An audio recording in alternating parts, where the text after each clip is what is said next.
twice a day for 40 days. That's why I call it the valley of indecision, because they were at a standstill. Somebody say standstill. So any day now, any moment, something could potentially pop off.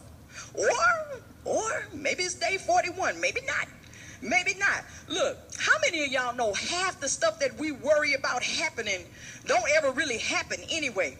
I mean, half the stuff that keep you up at night losing sleep, half the stuff you worry about happening don't really even happen anyway. Ain't nothing like waiting on something you think bad is about to happen. Oh, it ain't nothing like waiting on the bottom to fall out. Ain't nothing like waiting on a door from the police, a knock on the door from the police if your child didn't make it home. Ain't nothing like waiting on a pink slip when they threaten to do layoffs at your job.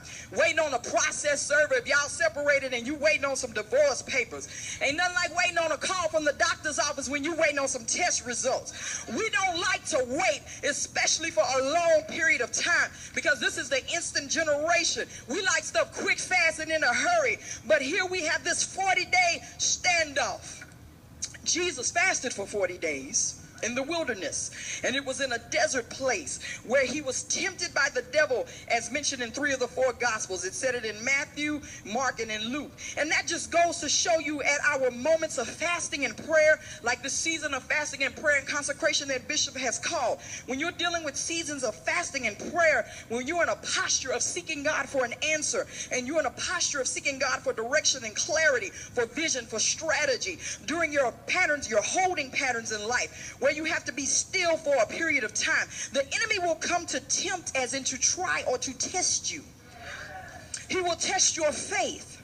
He will test your patience. He will test your understanding of the word. He will try to make you believe God didn't say that, and if God did say that, then it applies to everybody else except for you, because actually God has forgotten about you.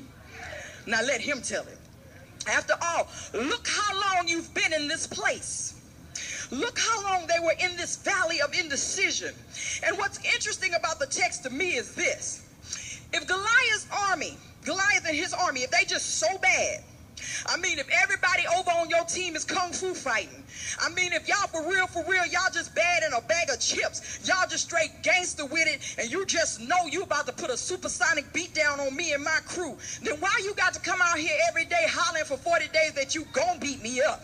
I mean, if you just all bad like that, then won't you just jump on over here and beat me up if that's what we gonna do?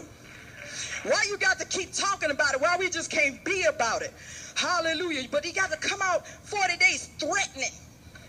Things like to intimidate you. The adversary likes to threaten you with the possibility of what could happen.